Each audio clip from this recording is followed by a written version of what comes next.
मिस्र में गजा जंगबंदी मुज़ाकरात हमास के अहम मुतालबात सामने आ गए। तर्जुमान इब्राहिम के मुताबिक पहला मुतालबा मुस्तकिल और जामे जंगबंदी, दूसरा इसराइली फोर्सेस का गजा से मुकम्मल इनखला। हमास का कहना है कि नेतन्याहू मुज़ाकरात नाकाम बनाने की कोशिश कर रहे हैं, मगर इसराइल कभी गजा में फतह हासिल नहीं कर पाएगा।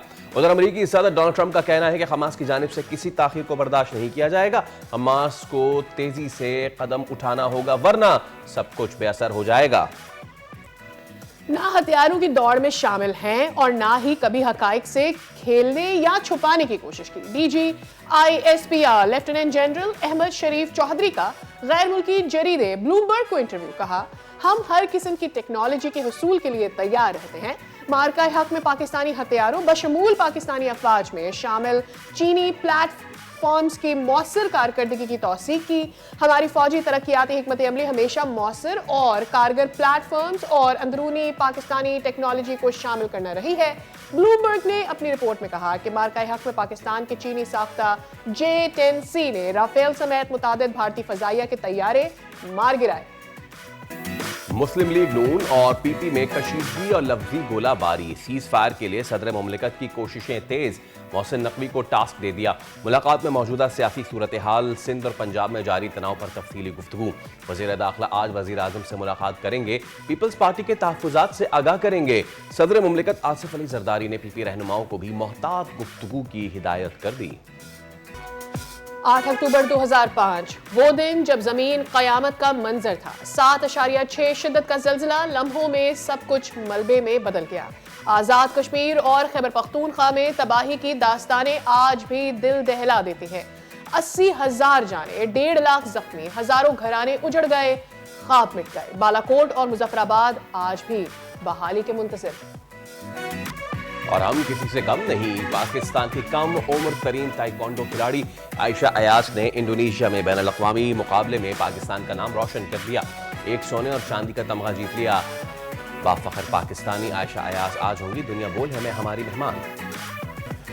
अस्सलाम वालेकुम, खुश आमदीद। भली करे आया जी आया नू खैर वशत के दुनिया बोल है के साथ मैं हूँ सैयद फैसल करीम और मैं हूँ सादिया सामसन। भाई फैसल, वो कहते हैं ना कि लातों के भूत बातों से नहीं मानते। सुबह सुबह आप इतनी यकीनन, लेकिन आप ये हमारे पड़ोसियों के हवाले से फरमा रही हैं। एब्सोल्युटली। फैसल, मार्का हक में ऑपरेशन सिंदूर का जो हमने तंदूर बनाया था, पाकिस्तान ने एक बार फिर भारत की नई धमकियों का सामना है पाकिस्तान को, एंड विद दैट पाकिस्तान ने जवाब दिया है इसका, और वो भी मुंह तोड़। पाक भारत हालिया कशीदगी के दौरान एक अहम बयान आया है सामने। DGISPR lieutenant general Ahmed Sharif Chaudhry ने गैर मुल्की जरीदे ब्लूमबर्ग को दिया है इंटरव्यू और भारत के तमाम दावे कर दिए हैं मुस्तरद। एक्चुअली, और फैसल, उन्होंने वाज़े तौर पर यह कहा है, जो उनका ब्लूमबर्ग का इंटरव्यू है, कि भारत ने पाकिस्तान का एक भी तैयारा नहीं गिराया है। With that he also mentioned कि भारत के अपने 7 तैयारे गिरे, और ये हम नहीं कह रहे, ये दूसरे कह रहे हैं। So it's something very interesting for me कि इस तस्दीक की ना सिर्फ अमरीकी तकरीरों में हमें उसकी नजर आ जाती है तस्दीक, साथ ही हमने देखा कि कल एक दफा उन्होंने फिर से ये वार्न कर दिया कि भाई we don't want any sort of aggression, but if India wants obviously we have to respond. जी हाँ सादिया, लेफ्टिनेंट जनरल अहमद शरीफ चौधरी ने ये भी कहा कि पाकिस्तान की दिफाई हिकमत अमली मौसर और मजबूत है। मुल्क की दिफा के लिए हम हर किस्म के टेक्नोलॉजी, चाहे वो मुकामी हो या बैरूनी, हासिल करने के लिए तैयार। और साथ ही उन्होंने ये भी वाज़ेह किया कि पाकिस्तान किसी हथियार की दौड़ में शामिल नहीं है, ना ही हम अपने दिफाई अदाद शुमार छुपाते हैं। But Faisal, it comes to my mind, on the other side Bharat की जो जबान है वो जो इस्तेमाल कर रहा है वही पुरानी है। एक दफा फिर से धमकियां दी जा रही हैं। भारतीय फौजी सरबराह है जनरल उपिंदर द्विवेदी, पाकिस्तान के खिलाफ इंतहाई जारहाना अंदाज उनका रहा है। अभी पिछले दिनों उनके कुछ बयानात आए, वो ये कहते हैं कि पाकिस्तान को दुनिया के नक्शे से हम मिटा देंगे, दहशतगर्दी की हिमायत पाकिस्तान करता है, और फिर ये कि इश्तियाल अंगेजी पाकिस्तान फैला रहा है। उन्होंने अपनी फौज को किसी भी कार्रवाई के लिए तैयार रहने की हिदायत कर दी है। अच्छा, पता है कि मजे की बात, लतीफ़े तो हमारे पड़ोसी इतने छोड़ते हैं। रही सही कसर जो उनके भारतीय फ़ज़ाइया के सरबराह एयर मार्शल अमरप्रीत सिंह, उन्होंने भी पूरी कर दी है, और बगैर किसी सबूत के दावा कर दिया है कि मई के तनाज़े में भारत ने पाकिस्तान के 5 लड़ाका तैयारे जो है वो गिराए हैं, और अपनी ही बात का वो कोई भी सबूत पेश करने से कासिर हैं। और पाकिस्तान के वज़ीर दिफा ख्वाजा आसिफ ने भी इस पर रद्दमल दिया है और कहा है कि दोनों ममालिक के तैयारों के ज़ख़ीरे की आ जाएँ, आज़ाना तस्दीक करवा लें ताकि सच जो है वो सबके सामने। Meanwhile there your coffee. Faisal, यही चैलेंज उन भारतीय दावों की जो है कलई खोल देता है, और साथ ही जब ख्वाजा आसिफ ने यह भी कहा कि अगर इस दफ़ा एस्केलेशन होगी will bury you know, so it's not that आप हमेशा जो है किसी भी किस्म का लेकर आ जाएंगे इल्ज़ाम और हम उसको एंटरटेन करेंगे, और हम प्रूव कर चुके हैं कि आपके पास कोई एविडेंस नहीं है। One more time if you want to go for any escalation we are here to respond. You know, Pakistan का मौक़िफ़ बड़ा वाज़ेह है, दिफा मजबूत, नीयत साफ, हकीकत बेनकाब। हमारे साथ दिफाई तज़कियाकार एयर मार्शल सईद मोहम्मद खान साहब मौजूद हैं। Good morning Saeed sahab, welcome to the show sir. और हम रोज़ाना जो है पड़ोस पार नए नए लतीफ़े अनअर्थ कर रहे होते हैं वो, लेकिन पता क्या, इसको समअप हम ऐसे कर सकते हैं कि कहते हैं ना कि लड़ाई के बाद आने वाला जो मुक्का है ना वो अपने मुंह पे मार लेना चाहिए। तो भारत जो है वो रोज़ाना मुक्का अपने मुंह पे मार रहा है, बट रियलिटी चेक ये है कि भारत तैयारी तो कर रहा है, वो सिंधु 2.0 की बहुत पहले धमकी भी दे चुका है। सो व्हाट्स इन एयर, हम पूरी तरीके से तैयार हमेशा से रहते हैं, इस बार भी हमें चौकन्ना रहना चाहिए या फिर भारत की बस ये सिर्फ गीदड़ भपकियाँ ही हैं? गुड मॉर्निंग एंड आप दोनों का बहुत बहुत शुक्रिया कि आप लोगों ने आज इस प्रोग्राम में मुझे इनवाइट किया। It's a pleasure. देखिए, चौकन्ना तो हमें हर वक्त रहना चाहिए, क्योंकि इस वक्त इंडिया जो है वो एक जख्मी सांप की तरह बिहेव कर रहा है। उसको मई 2025 में जो जिल्लत उठानी पड़ी है, ये वो उनके वहमो गुमान में भी नहीं थी, और उन्होंने इसको इस पूरे इंसिडेंट्स को 2019 की तरह स्पिन देने की कोशिश की और अपने लोगों में एक झूठ बेचने की कोशिश की कि वो ये जंग जीत गए थे। लेकिन अनफॉर्चुनेटली फॉर देम के जी के क्या कहते हैं कि वो ये झूठ अपने लोगों में नहीं बेच सके, और अब वो अपने सोल्जर्स को इस्तेमाल कर रहे हैं इसी झूठ को फैलाने के लिए, जो कि बहुत ही अफसोसनाक है कि जब आप इतने सीनियर ऑफिसर्स को देखते हैं कि वो इस तरह की बातें कर रहे होते हैं। देखिए, आप मेरे ख्याल में ये जो सारी स्टेटमेंट्स हैं ये लोकल कंजम्पशन के लिए हैं, कि वो किसी ना किसी तरीके से अपने अवाम को ये ढारस देना चाहते हैं कि एक झूठ जो 20-25 साल से अपने लोगों के साथ बोल रहे थे कि हम एक बहुत बड़ी ताकत बन गए हैं, वो झूठ अब आश्कार हो गया है लोगों के ऊपर। और अब जब एयर चीफ झूठ बोलता है तो पूरी दुनिया उसको कहती है कि जी कि तुम झूठ बोल रहे हो, और अब इवन इंडिया के अंदर से आवाज़ें आनी शुरू हो गई हैं कि जी के आपने अगर इस तरह की कोई चीज़ की है तो आप उसका एविडेंस पेश करें। देखिए, आजकल की दुनिया में कोई चीज छुपाई नहीं जा सकती। किसी भी चीज को क्लेम करने के लिए यूनिवर्सल मेथड्स होते हैं अपना प्रूफ सामने रखने के लिए। पाकिस्तान ने वो प्रूफ विद इन 24 आवर्स यानी कि दुनिया के सामने रख दिए थे, और दुनिया ने फौरन ही उस चीज को एग्री अपॉन कर लिया था। जहां तक इंडिया की ये क्या कहते हैं ये चेस्ट बीटिंग जो मैं उसको कहूंगा जो वो कर रहे हैं, उसका आई थिंक हमें जरा बड़े स्केल पर उसको देखना चाहिए। और वो ये है कि पाकिस्तान 2025 के बाद उसको दुनिया में एक नई पोजीशन मिली है, जिससे दुनिया का हर बड़ा मुल्क उसके साथ ताल्लुक रखना चाह रहा है। हमारी डिप्लोमेसी बहुत कामयाब चल रही है, और हम तकरीबन हर मेजर कैपिटल के अंदर पाकिस्तान को बहुत इज्जत की निगाह से देखा जा रहा है। हमारे प्राइम मिनिस्टर बहुत ज्यादा विजिट्स कर रहे हैं और इकोनॉमी बेहतरी की तरफ जा रही है, और ये वो चीज है जो इंडिया किसी तरीके से अब हजम नहीं कर पा रहा बेचारा। देखिए, हमने अपने आप को एक मिलिट्री ताकत के तौर पे तो जाहिर कर दिया और प्रूफ कर दिया दुनिया को, लेकिन हम सिर्फ उसी वक्त एक स्ट्रॉन्ग कंट्री बनेंगे जब हमारी इकोनॉमी भी ओके, बिल्कुल सही है, बिल्कुल सही। अच्छा, सादे बतौर सर, अब सिचुएशन ये है कि ठीक है वो गीदड़ भपकियाँ भी लगाते हैं और वो आई वॉश करना चाह रहे हैं, और ये भी तारीख में तय है कोई भी सियासतदान वज़ीर आज़म और जंग हार जाए तो फिर नहीं बनता वो दोबारा। तो ये तो उनको है खौफ नरेंद्र मोदी को। बट जो रीसेंट बयानात आए हैं राजनाथ सिंह का कि सर क्रीक की सड़क कराची से निकलती है, फला ढिम का जो भी वो बकवास कर रहे हैं, इसके साथ साथ उनके एयर मार्शल का बयान, आर्मी चीफ का बयान। सो द थिंग इज़ कि वो कुछ ना कुछ प्लान तो कर रहे हैं। पिछली बार जो उन्होंने पंजाब से किया तो जो सिख कम्युनिटी, हमारे सिख भाई हैं, उन्होंने कहा कि जी अब अगली जंग पंजाब से नहीं होगी, हर बार पंजाब से बच्चे नहीं मारे जाएंगे। इस बार दे आर ट्राइंग गुजरात से कुछ करने की कोशिश कर रहे हैं। Please correct me if I am wrong. आप बिल्कुल सही कह रहे हैं। देखिए, आप वेदर को भी देखिए।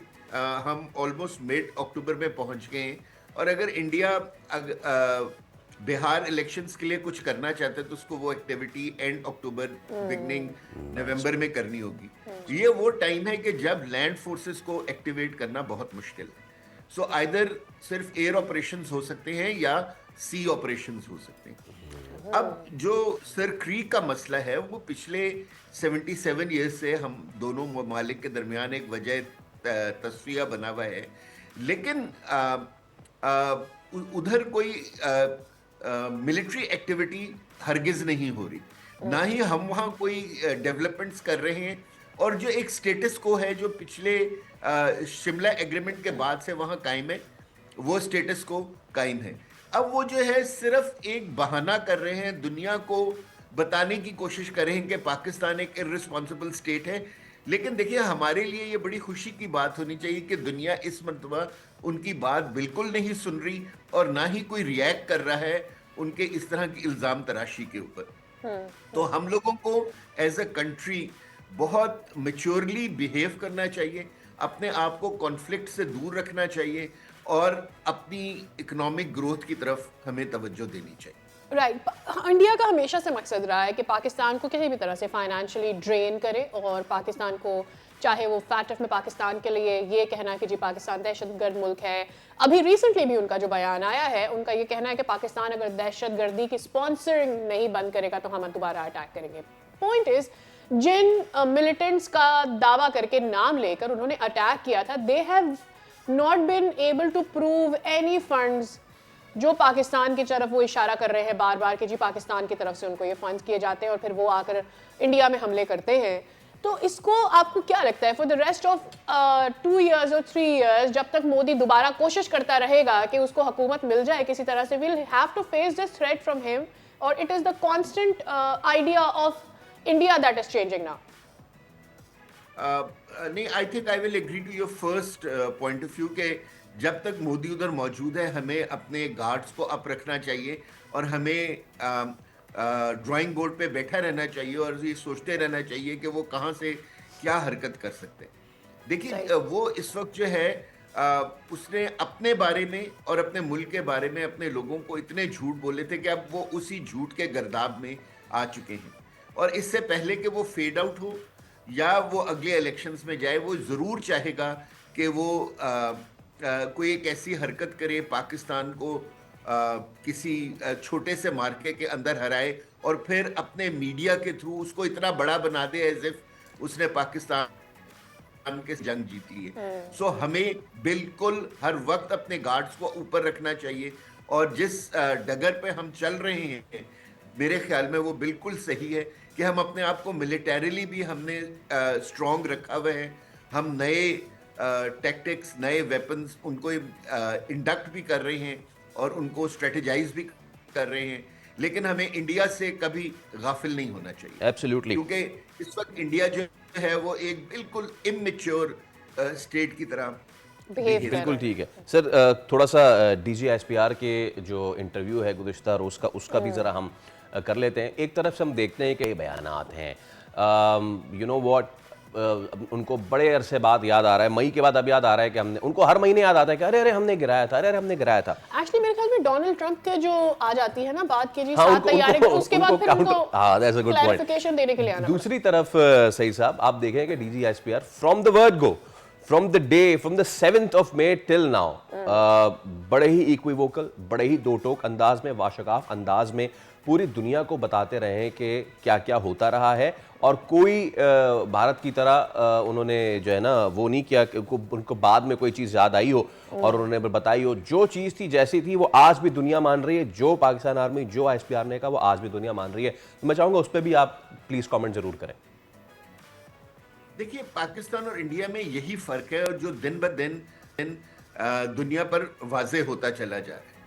देखिए, जब जो पहलगाम का जब इशू हुआ उसके बाद जो इंडियन रिएक्शन था और जिस तरह उन्होंने पाकिस्तान को ब्लेम किया, वो इतना इररेशनल और इलॉजिकल था कि दुनिया के किसी कैपिटल ने उसको सेकंड नहीं किया। इवन उनके जो करीब तरीन दोस्त थे वो भी उन्होंने भी उनकी स्टोरी को बाय नहीं किया, ना वो उनके नैरेटिव के पीछे जाके खड़े हुए।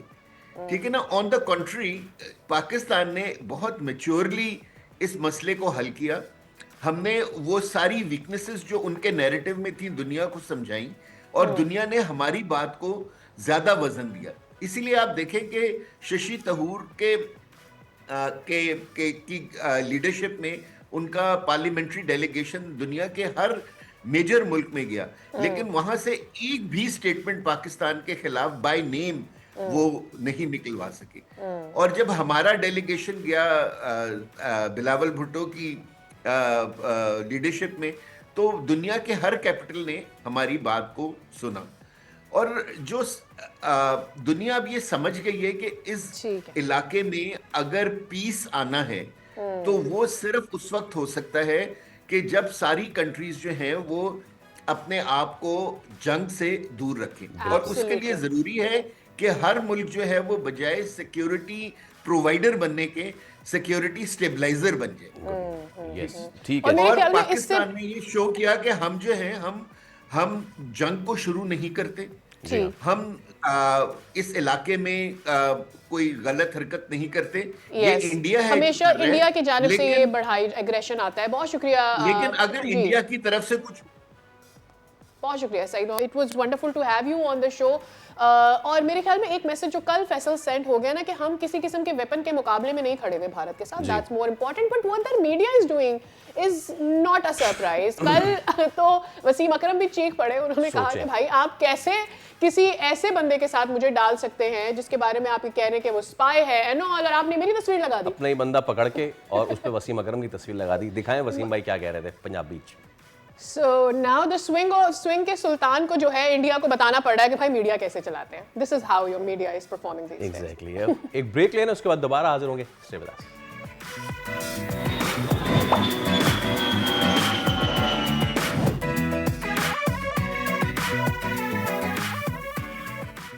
फिर आपको कहेंगे खुशामदीद। गजा की बात कर लें और अपडेट यह है कि सेनेटर मुश्ताक समेत सबको रिहा कर दिया गया है।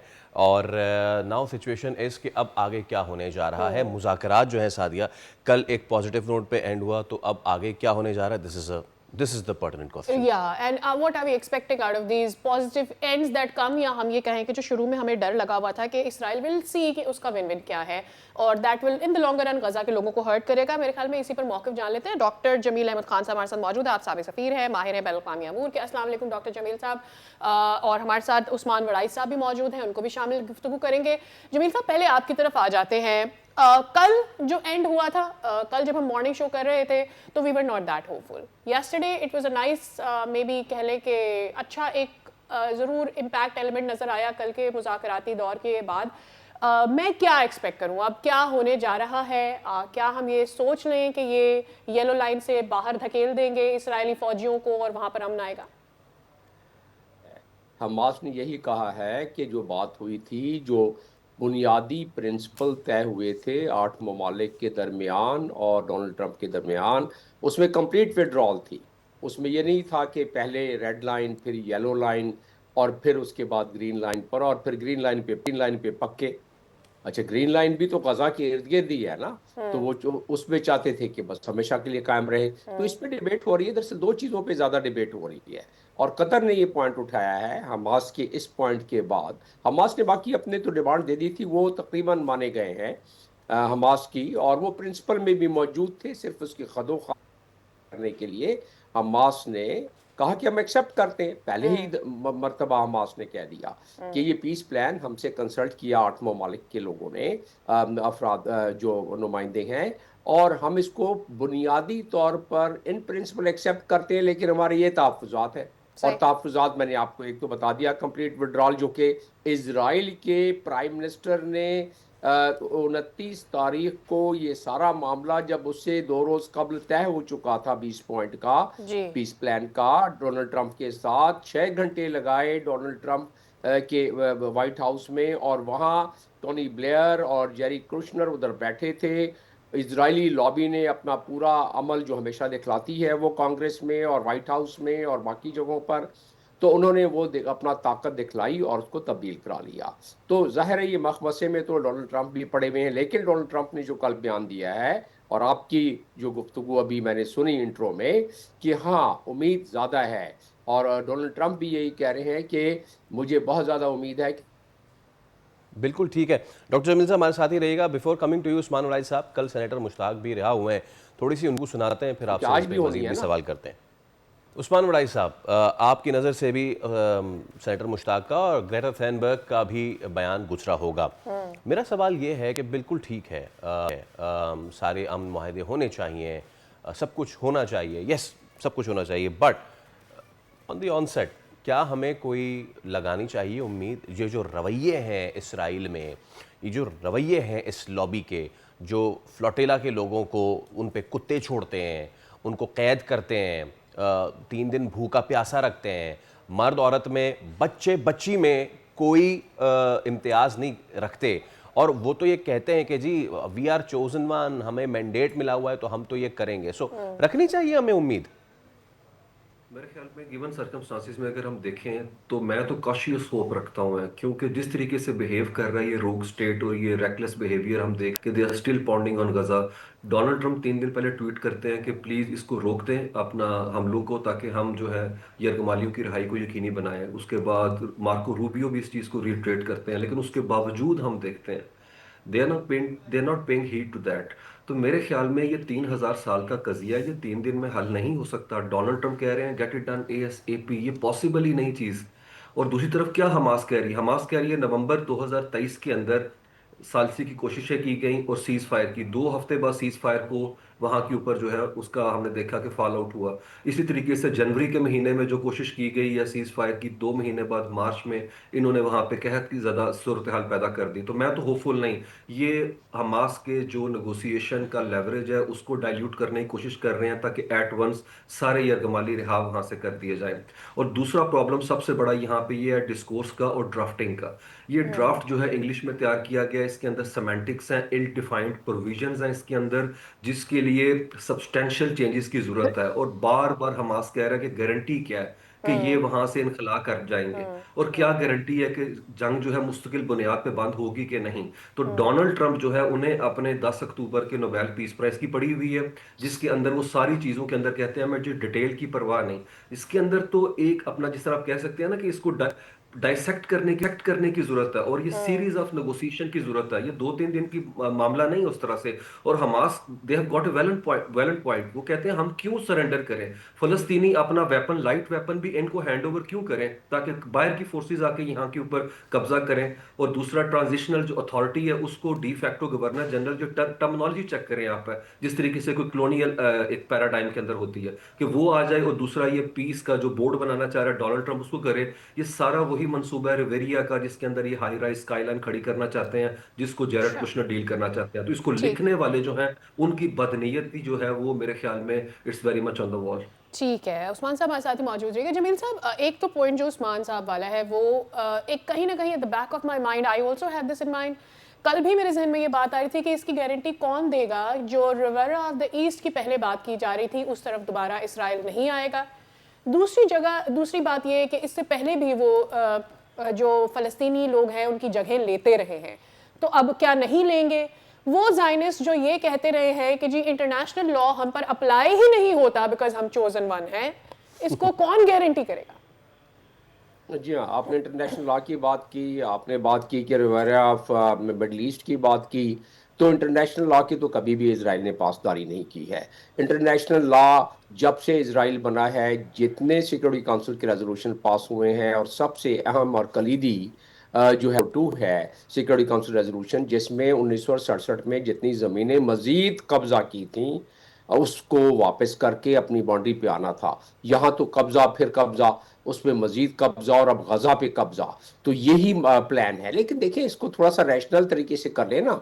मैं इसको कह चुका हूं कि ये पूरा प्लान जो है पीस प्लान ट्रंप का, ये मुनसिफाना नहीं है। अगर ओके। मुनसिफाना होता तो कहीं तो गारंटी होती सिक्योरिटी काउंसिल के से इसको इंडोर्स करा लेते, इसको वीटो ना करते। लेकिन इस पे जो उम्मीद की थोड़ी सी किरण है, जैसे कॉशियस जिसे कहते हैं होप, जो अभी उस्मान साहब ने बात की, वो ये है कि 8 ममालिक, गो कि ये बड़े कवि ममालिक चले, पाकिस्तान इसमें काफ़ी कवि है, लेकिन ओआईसी जब कुछ नहीं कर सका तो 8 ममालिक, जब इसराइल ने हमेशा, जब से इसराइल या ज़ायोनिस्ट लॉबी बनी है 1897 में स्विट्जरलैंड में, जब इसकी बुनियाद रखी गई, और जब से उस प्लान के सबब जो इसराइल बना और उसके बाद जो कब्जे किए गए 554 देहातों और शहरों को मसमार करके ज़मीनें लूट ली गई फ़लस्तीन की, तो वो सिलसिला तसलसल जारी है। और अब वो ग्रेटर इसराइल के मजीद अगले मरहले में जाना चाहते हैं। यहाँ ब्रेक क्यों लगी,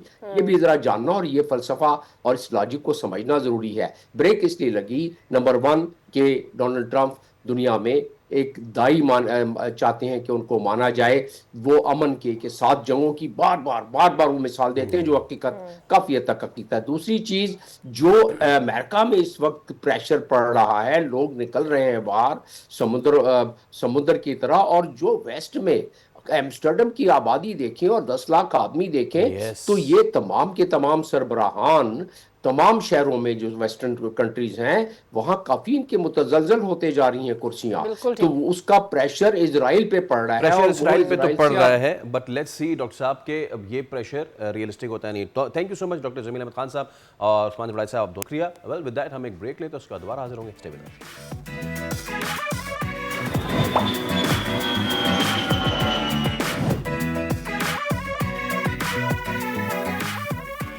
ओके, मौसम है सुहाना और ऐसे में पाकिस्तान के कुछ इलाकों में बर्फबारी का हुआ आगाज़। हमारे नुमाइंदे कैसर चौधरी हमारे साथ मौजूद हैं। कैसर, कहाँ हो रही बर्फबारी, बताइए। जी बिल्कुल, मानसेरा और उसके गिरदोनवा में 2 रोज़ से जारी बारिशों और बर्फबारी का जो सिलसिला है वो थम चुका है। बारिशों और बर्फबारी के बाद मानसेरा और उसके गिरदोनवा का मौसम जो है वो सर्द हो चुका है। लोगों ने गर्म कपड़े, स्वेटर्स और चादरें ओढ़ ली हुई हैं। सियाती मकामात की अगर हम यहाँ बात करें तो वादी नरां, वादी कगान, जीत सैफ अल मलूक, बटाकुंडी, बाबू सट्टाप के जो बलाई पहाड़ी इलाके हैं, वहाँ पर बर्फ़बारी के बाद वहाँ पर शदीद सर्दी इस वक्त पाई जा रही है। सियाहों की बहुत बड़ी तादाद जो है उन्होंने वादी नरां का रुख कर लिया ताकि ठंडे ठार मौसम को इंजॉय कर सकें। शायरा गिलगित जो है वो बाबू सट्टाप से बंद कर दी गई है सियाहों के लिए।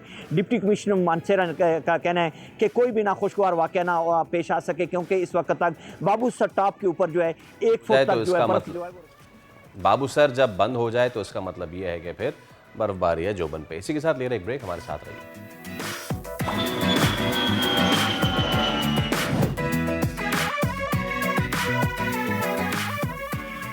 कहेंगे आपको एक बार फिर खुशामदीद। वी रियली होप कि आपकी अच्छी सुबह हुई होगी। Faisal, when I woke up in the morning, मेरे जहन में आ रहा था after looking at today's date कि 8 अक्टूबर ठीक 20 साल पहले हमने जो तबाही देखी है 2005 में, एक लम्हे के लिए ऐसा लगता था कि जैसे पूरा पाकिस्तान हिल गया है। जिस तरह की अमवात हमने देखी, बस्तियां मिट गई, हज़ारों जिंदगियां ख़त्म हो गए, उस मलबे तले दब गई। और आज भी हमने, मेरे ख्याल में मुझे ऐसा लगता है जब भी हम उस बारे में सोचते हैं, it shakes us to our bones. Sadia, वो ज़लज़ला जिसने न सिर्फ कश्मीर बल्कि पूरे पाकिस्तान को हिलाकर रख दिया था, तबाही ऐसी थी कि मुल्क के नक्शे पर कई शहर दोबारा बनाने पड़े थे।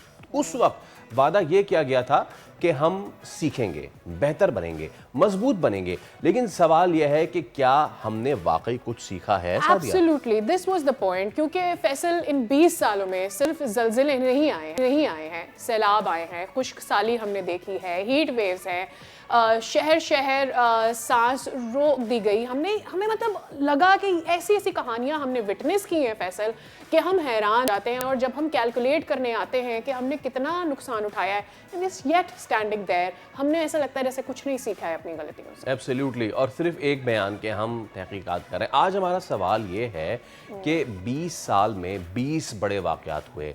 हम हर बार जो है अपने लोगों की इमदाद से लेके बैरून मुल्क इमदाद के मुंतज़िर नज़र आते हैं। क्या हमने अपनी कौम की मज़ाहमती सलाहियत में इजाफ़ा किया?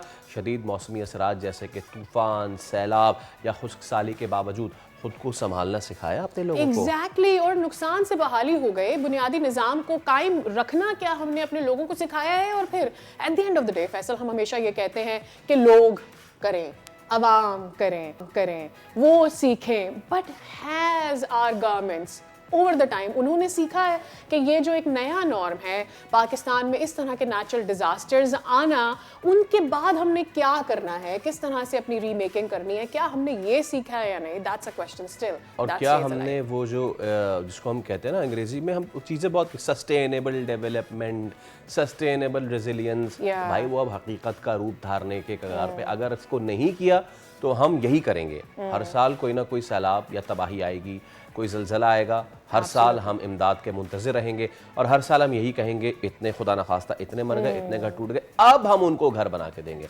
अब आप उनको घर ना बना के दें, बल्कि जबकि हमें पता है Sadia, and let's close this segment on this note, जबकि हमें पता है कि अगले साल ज़्यादा बारिशें होंगी, हमें पता है कि अगले साल ग्लोफ यानी कि ग्लेशियर फटने के ज़्यादा वाक़यात होंगे, और हमें पता है कि अगले साल सैलाब के बहुत चांसेस हैं। हमने इस साल क्या किया है? We are living at the two extremes, ज़्यादा गर्मी, ज़्यादा सर्दी, ज़्यादा droughts as well. Are we ready for that? क्योंकि ये साल से हम सुन रहे हैं कि ये होने जा रहा है। ठीक है, सुन लिया, सबको पता चल, कर क्या रहे हैं? अपनी कौमी पॉलिसी से लेके अपने बच्चों के निसाब तक हमें इन चीज़ों से लड़ने और इन चीज़ों को काउंटर करना सिखाना पड़ेगा, वरना हम इसी तरह बेयारो मददगार रहेंगे। बेयारो मददगार है कराची। बेयारो मददगार लफ्ज़ से याद हमें क्या आता है? शहर कराची, क्योंकि कराची के मसाइल इतने हैं कि थमने का नाम नहीं ले रहे। सिक्योरिटी का मसला, खड्डे, गड्ढे, गटर, पानी, सब कुछ।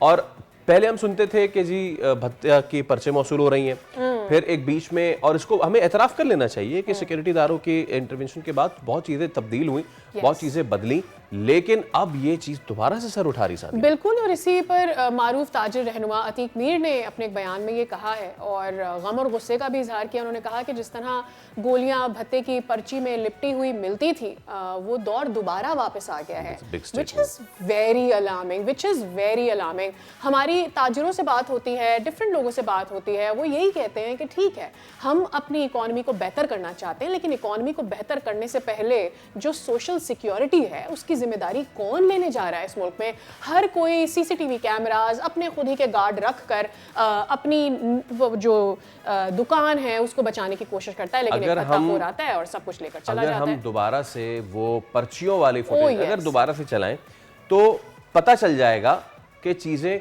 कहाँ से हो रही हैं। वो जो पर्चियाँ हैं उस पर सीधा सीधा ऊपर कहाँ का नाम लिखा हुआ है, वो सबसे ज़्यादा ज़रूरी है जान लेना। और इसमें कोई ये नहीं है कि कोई तहकीकात करनी पड़ेगी, ये देयर यू गो, इस नंबर पे राब्ता करो, ये आपके सामने फला गैंग वॉर नाम लिखा हुआ है। और आज के दौर में क्या आप गैंग वॉर भी लिखा हुआ है, और आज के दौर में क्या आप किसी ट्रेस करना कोई बहुत मुश्किल बात है कि कोई कहाँ रहता है, उसके वेयरअबाउट्स क्या हैं, उसका ताल्लुक किस जगह से, एवरीबॉडी पता होता है। सदर KCCI जावेद बलवानी साहब हमारे साथ मौजूद हैं। खुशामदेद और सुबह खैर जावेद साहब, बहुत शुक्रिया आपके वक्त के लिए। जावेद साहब, बीच में हमने एक पीरियड देखा जहाँ पे शायद ये शिकायत कम हो गई थी, लेकिन अब दोबारा से सर उठा रही हैं। 96 केसेस अब तक रिपोर्ट हो चुके हैं। कितनी सीरियस ये मामलात हैं और क्या हो रहा है, ज़रा बताइए हमें। भत्ते की पर्चियाँ आ रही हैं दोबारा से? बिस्मिल्लाहिर्रहमानिर्रहीम।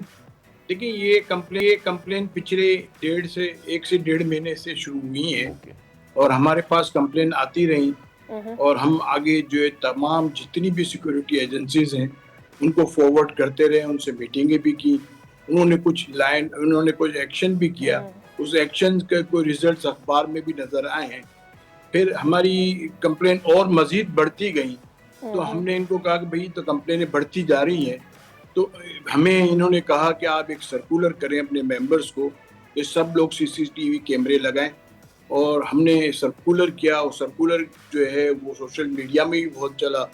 उसके बाद मजीद और कंप्लेन आनी शुरू हुई, और ये हमें ट्रेडर्स की तरफ से भी आई हैं, इंडस्ट्रीज की तरफ से भी आई हैं, और बिल्डर्स की तरफ से भी आई हैं, और कराची के मुख्तलिफ इलाके के ट्रेडर्स, मुख्तलिफ इलाके के इंडस्ट्रीज और मुख्तलिफ इलाके के बिल्डर्स ने हमें कंप्लेन की है। और हम कंटिन्यू तमाम एजेंसीज और गवर्नमेंट को भी नोट करा रहे हैं, और इस पे गवर्नमेंट ने और एजेंसीज ने कुछ एक्शन लिए हैं जो अखबार के अंदर नजर आ रहे हैं। सही। अच्छा जावेद साहब, ये भत्ते वाली बात आप भी इसके विटनेस होंगे खुद भी कि एक टाइम पर ये गायब हो गया था। जिस तरह से हमारी सिक्योरिटी फोर्सेस ने पाकिस्तान में ओवरऑल और ख़ास तौर पर कराची के ताजरों के लिए काम किया, हमें ये नहीं नज़र आया, लेकिन अब ये वापस आ रहा है। कभी आप लोगों ने खुद इसको फिगर आउट करने की कोशिश की कि ये ऑल ऑफ अ सडन कैसे वापस आ गया है और कौन इसमें मुलव्विस हो सकता है? देखिए, सबसे बड़ी बात क्या है कि ये एक्सटॉर्शन और ये किडनैपिंग और भत्ताखोरी जो भी है, ये कराची के अलावा दूसरे शहरों में इस हद तक नहीं किया जितना कराची में किया। Absolutely, absolutely. ठीक है ना। और कराची के अंदर जब ये एक टाइम में बहुत बढ़ गया था, उस टाइम पे तो बल्कि कराची से फ्लाइट ऑफ कैपिटल हुआ, कराची से इंडस्ट्रीज जो है जो फॉरेन कंट्रीज में गई, कराची से बिजनेसमैन फॉरेन कंट्रीज में गए, बिल्डर्स फॉरेन कंट्रीज में गए, इवन फॉरेन कंट्रीज के अलावा पाकिस्तान के दूसरे हिस्सों में भी, इस्लामाबाद, लाहौर और उन जगह पे भी शिफ्ट हुए। फिर एक वक्त आया कि एजेंसीज ने बड़ा सीरियसली इसको लिया और इस पे ऑपरेशन हुआ, और जब ऑपरेशन हुआ तो वो बहुत बड़ी हद तक खत्म हो गया था, मामूली रह गया होगा और मामूली कहीं ना कहीं होता था वो। मगर अब इसका परमानेंट हल जो है वो ये है कि सिटी प्रोजेक्ट बनाया जाए। सेफ सिटी प्रोजेक्ट पाकिस्तान के कई शहरों में हो गया है, बलूचिस्तान के कई शहरों में हो गया है, पंजाब के कई शहरों में हो गया है।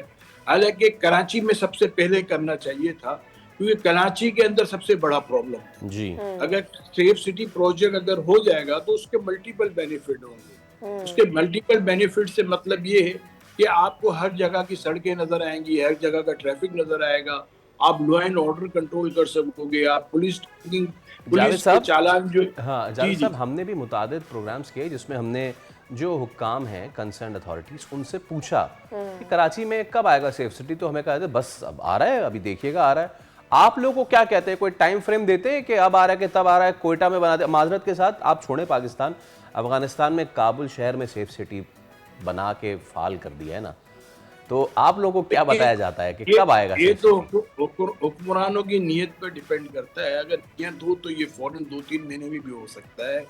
ये हुक्मरान की नीयतों पे और एजेंसीज की नीयतों पर डिपेंड करता है। लेकिन ये अगर उनकी परफॉर्मेंस के लिए भी जावेद साहब बड़ा इंपॉर्टेंट है ना, उनकी अपनी परफॉर्मेंस की इवैल्यूएशन के लिए बड़ा जरूरी है, तो फिर ये नीयत क्यों नहीं है, आपको क्या लगता है? देखिए, कराची की बदकिस्मती है, कोई भी यहाँ शुरू होता है उसका टाइम किया होता है, उस टाइम पे कभी भी पूरा नहीं हुआ। बल्कि आप का देख लो, आप अंडरपास देख लो, आप मेन सड़कें देख लो, आप ब्रिज देख लो, आप बिहारी एक्सप्रेस देख लो, कोई भी प्रोजेक्ट K4 देख लो, कोई भी प्रोजेक्ट आप मुझे बता दें कराची के अंदर कौन सा प्रोजेक्ट जो है वो टाइम पे कंप्लीट हुआ। आप मीडिया के लोग हैं, आप ढूंढ के बताएं कि कौन सा प्रोजेक्ट कराची में टाइम पे पूरा हुआ है और कौन सा प्रोजेक्ट जिसके जो अमाउंट जो टेंडर दिया गया उस टेंडर की अमाउंट में पूरा हुआ है। मैं समझता हूँ आज तक एक भी प्रोजेक्ट ऐसा नहीं है। एब्सोल्युटली। अच्छा जावेद साहब, फिर ये बताइए कि एक तो ताजिर बरादरी कराची में अपनी सिक्योरिटी वो भी खुद रख ले, सिक्योरिटी गार्ड्स भी खुद रख ले, और उनसे एक्सपेक्ट किया जाता है सीसीटीवी कैमरा भी खुद लगा ले। तो फिर अगर खुदा ना खास्ता, अल्लाह ना करे, खाकम बदहन कोई ऊंच नीच, कोई बुरा वाकया पेश आता है, तो फिर जिम्मेदार भी कराची की ताजिर बरादरी, फिर है ना भाई? ये तो बदकिस्मती है। अगर आप कराची में ही रहते हो तो आप सब कुछ जानते हो कि आपने तो 2 बातें की, कैमरे और सिक्योरिटी गार्ड की बात की। मैं तो पानी भी खुद इंतजाम करना पड़ता है, लोगों ने आरओ लगा लिए हैं, फैक्ट्रियों के अंदर फायर टेंडर भी लगा लिए हैं। कोई एक चीज ऐसी नहीं है जो गवर्नमेंट प्रोवाइड कर रही है। हम अपनी लेबर को ट्रांसपोर्ट भी खुद दे रहे हैं, समझे ना। ट्रांसपोर्ट दे पा रही है सही गवर्नमेंट, ना पानी दे पा रही है, ना गैस दे पा रही है। बिजली भी जो दे रही है, जो कराची में लोड शेडिंग है, वो पूरे पाकिस्तान में लोड शेडिंग नहीं है। हालांकि हम कैपेसिटी पेमेंट दे रहे हैं और हम इंटरेस्ट के पैसे भी दे रहे हैं PHL के, वो दोनों मिला के 20 रुपए पर यूनिट दे रहे हैं। सिर्फ कराची एक वाहिद शहर है जिसमें लोड शेडिंग होती है। राइट जावेद साहब, आखिरी सवाल है मेरा, मुख्तसर अगर आप जवाब दे सके जरा लोगों को बताइएगा तो ये भत्ते कितनी बड़ी रकम के होते हैं, और अगर जो भत्ता नहीं देता उसके साथ होता क्या है? देखिए, ये मुख्तलिफ रकम के होते हैं, समझे। उसमें डिपेंड करता है कि बिजनेस ट्रेडर्स किस साइज का है या बिल्डर्स किस साइज का है, उसके हिसाब से वो डिमांड करते हैं। और कई जगह जो है वो डराने के लिए फायरिंग भी करते हैं, और पर्ची भेजने के बाद अगर वो जवाब नहीं देते तो फायरिंग उसके घर की या उसके मोहल्ले में आके करते हैं, और उनको और डराया जाता है, उनकी फैमिली के नाम लिए जाते हैं, उनकी फैमिली के बच्चों के, बीवी बच्चों के, जहाँ जहाँ जाते हैं स्कूल में वो जगहों के नाम लिए जाते हैं, उनको इस तरीके से खौफजदा करके बदले लेते हैं। ठीक है जावेद साहब, उम्मीद करते हैं कि खौफ की ये फिज़ा ना बरकरार रहे और जो बात हमने की हुकाम तक पहुँचे, इसका कोई हल निकल सके। बहुत शुक्रिया आपका। आखिरी बात की है सादिया, वो किसी फिल्मी सीन से कम नहीं है। जब उन्होंने बच्चों का नाम लिया, लिटरली मेरे रोंगटे खड़े हो गए कि अगर कोई ये बताए कि आपका बच्चा किस स्कूल में पढ़ता है, कितने बजे से लेके कितने बजे तक निकलता है और कितने बजे पार्क जाता है और हम ये कर देंगे वो कर देंगे, सोचे फिर ऐसे लोग क्या कारोबार करेंगे। विद दैट हम एक ब्रेक लेते हैं, उसके बाद दोबारा हाजिर होंगे। Stay with us.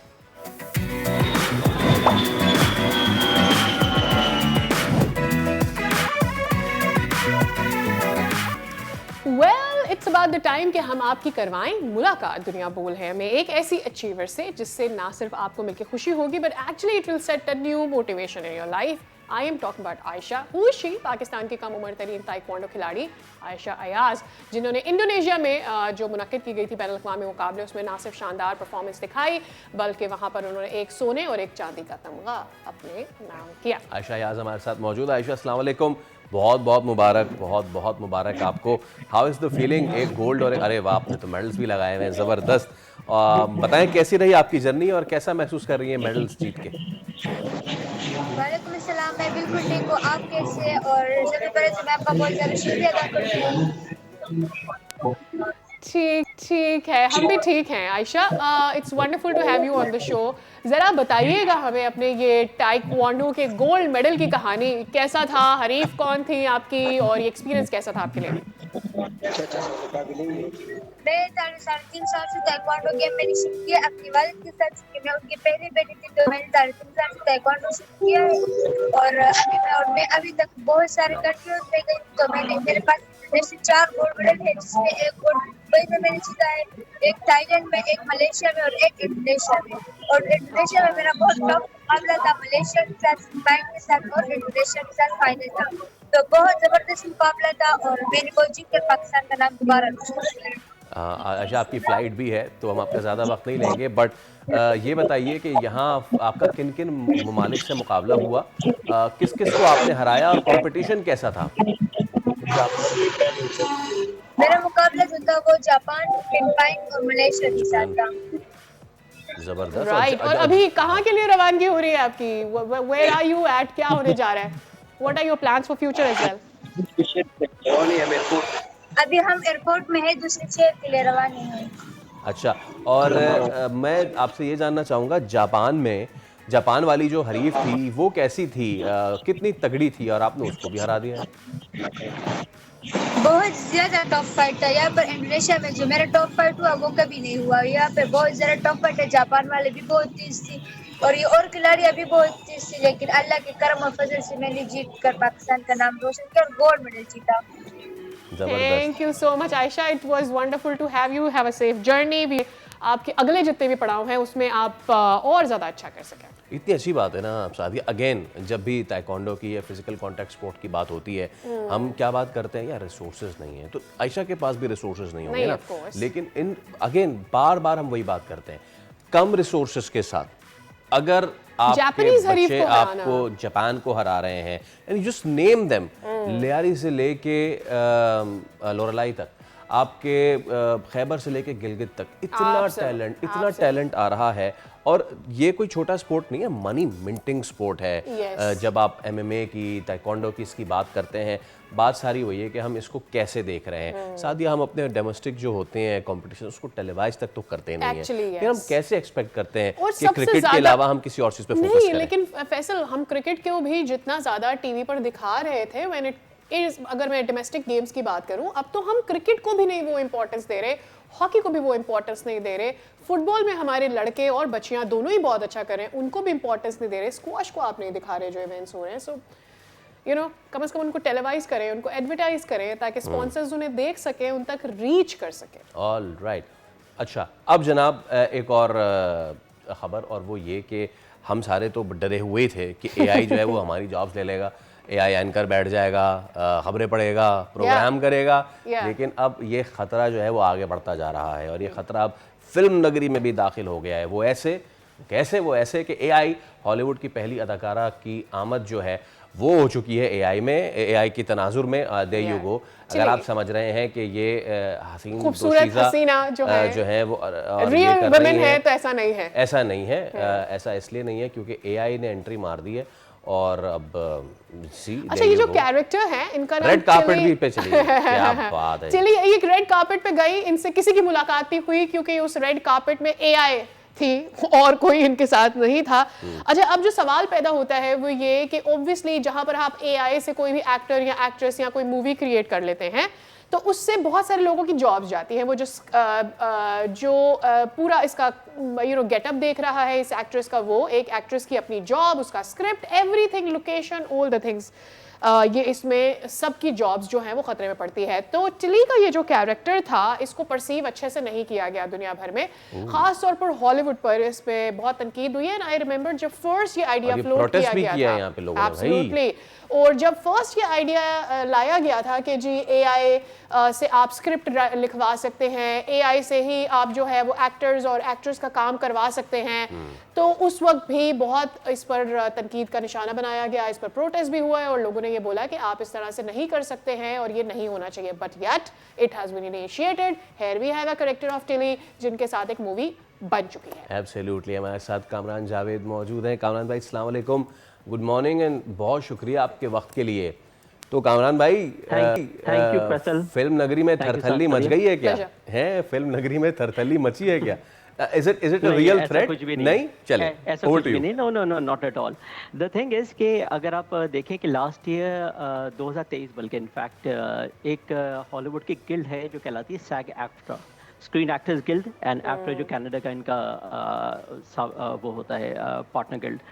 इन लोगों ने हॉलीवुड के ऊपर तकरीबन जून से लेके नवंबर तक या जुलाई से नवंबर तक एक स्ट्राइक करी थी। और स्ट्राइक के अंदर एक बहुत इंपॉर्टेंट मुद्दा ये भी था कि क्या आप एआई की कितनी मदद ले सकते हैं। एक्टर्स की फेस रिप्लेसमेंट, अगर लेट सपोज कोई एक बड़ा ए लिस्ट एक्टर है या कोई एक्टर जो मर गया है, क्या उसका चेहरा इस्तेमाल कर लिया जाएगा। डीप फेक का अगर आपको याद हो 2-3 साल पहले बहुत एक स्ट्रॉन्ग एक चीज़ निकली थी कि कोई भी बंदा कोई भी बन के घूम सकता है। अच्छा, अब वो उसके बाद फिर क्या हुआ कि एक नेगोशिएशन हुई प्रोड्यूसर्स के साथ और आपके स्टूडियोज़ के साथ कि हाँ बहुत सारी चीज़ें होंगी मगर कंसेंट के साथ होंगी। अच्छा, अब ये टिली नॉर्वुड जब आई हैं तो आप देखें कि स्क्रीन एक्टर्स गिल्ड के अंदर 1,60,000 मेंबर्स हैं। Actors, background dancers, stunt performers. अगर आपके पास एआई के लोग आना शुरू हो गए, देखिए एआई सबकी जॉब नहीं ले सकता, और अगर ये सब के सब एक साथ स्ट्राइक पे दोबारा चले गए तो हॉलीवुड फिर तकरीबन 6-8 महीने साल के लिए रुक जाएगा। अच्छा, अगर 2 महीने के लिए भी रुकता है तो पूरी इंडस्ट्री बैठ जाती है। आपके पास एक साल आगे स्केड्यूल ख़राब हो जाता है। जो बड़ी फिल्म इस साल नहीं है वो भी एक बड़ी रीज़न है। तो ये तो सिर्फ अभी एक फैड है। एक चीज़ होनी थी जो सबने एक्सपेक्ट करी थी कि एक टिली नॉर्वुड टाइप की कोई कैरेक्टर आएंगी जिसके ऊपर कोई कहेगा कि मैं एक छोटी सी फिल्म बना लेता हूँ और शायद 1 बने, 2 बने, 5 बने, मगर ह्यूमन जॉब्स कहीं नहीं जाएंगी। अच्छा, अब मेरे जहन में ये सवाल आ रहा था कि आपने lot of people are using ChatGPT and sort of other all ऐसी बहुत सारी एप्स यूज़ कर रहे हैं। वो इमोशंस में फेल हो जाता है टू एन एक्सटेंड। ठीक है, they can give you information, but emotional intelligence की जब हम बात करते हैं तो वो उतना अच्छा रिस्पॉन्स नहीं देता, बल्कि कई बार तो आपकी लाइंस जो आप उसके साथ पेश करते हैं कि चलो इसको थोड़ा बढ़ा दो, इनको थोड़ा इम्प्रोवाइज कर दो, वो उसकी ऐसी की तैसी कर देता है। नाउ टेल मी कि क्या ये AI, when we talk about actors, क्या उनके इमोशनल इंटेलिजेंस को कॉपी कर सकता है रियल एक्टर्स की?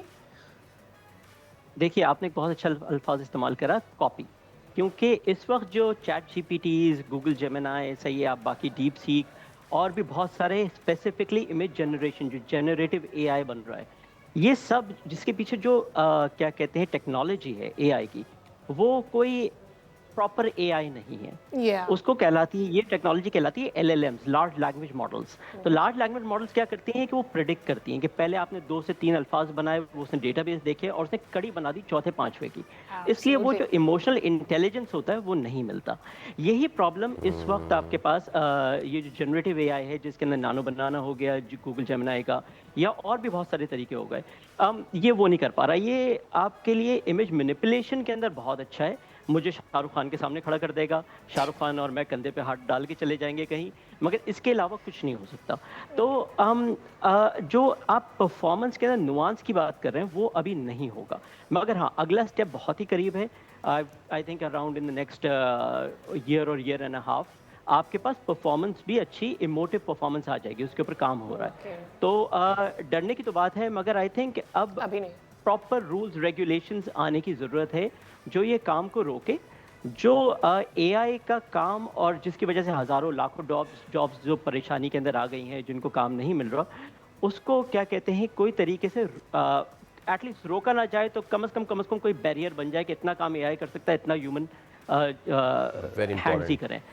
Very important. कामरान साहब, जब आप बात करते हैं, ये एक्ट्रेस है ना, इनको अदाकारा बनाया है, अदाकारी का मतलब तासुरात, और तासुरात सिर्फ चेहरे के नहीं, सौती तासुरात भी, आपकी आवाज़ के उतार चढ़ाव से लेके आपकी भवों से ऊपर, आपकी अब्रुओं से ऊपर, पेशानी के खदोखाल, ये सारी चीज़ें अदाकारी में आती है, आपके facial expressions, body expressions, how far that, ये मेरा सवाल है।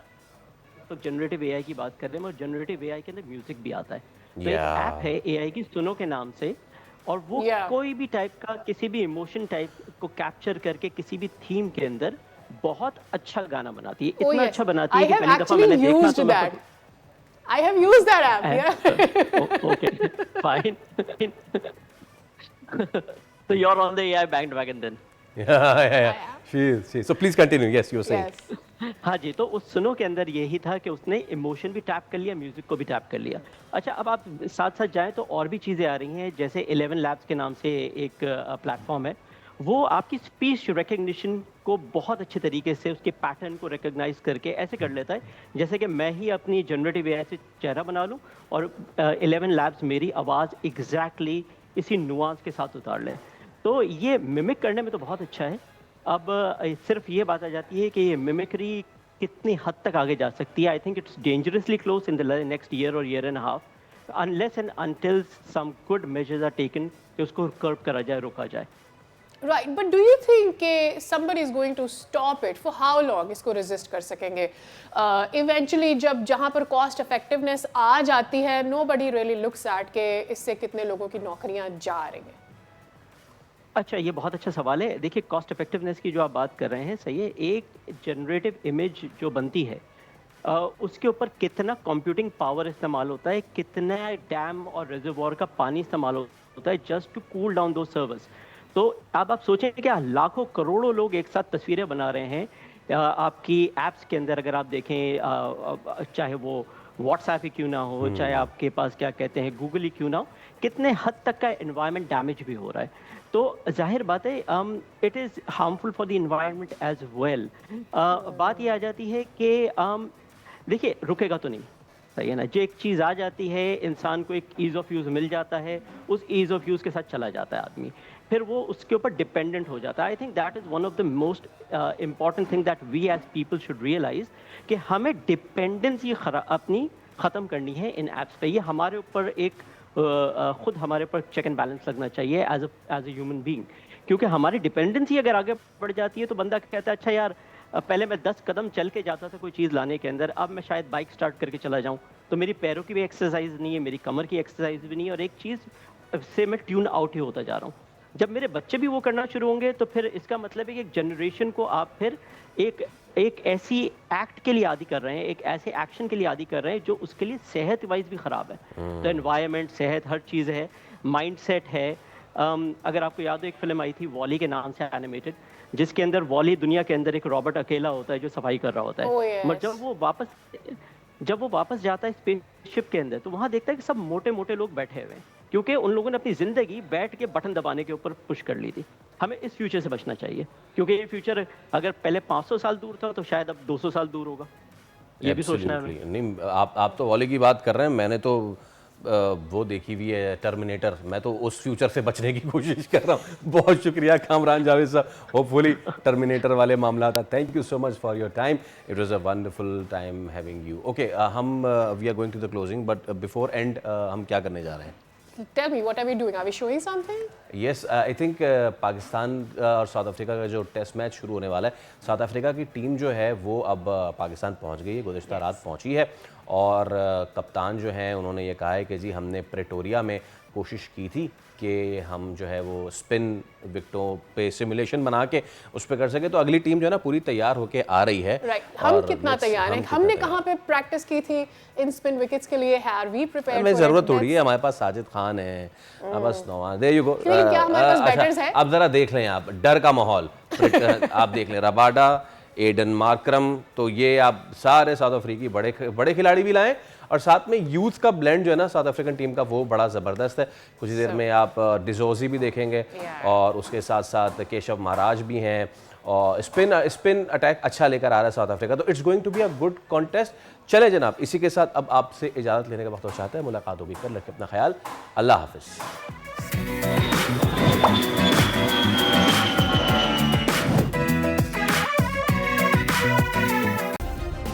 सब्सक्राइब करें और बेल दबाएं ताकि कोई खबर रह न जाए।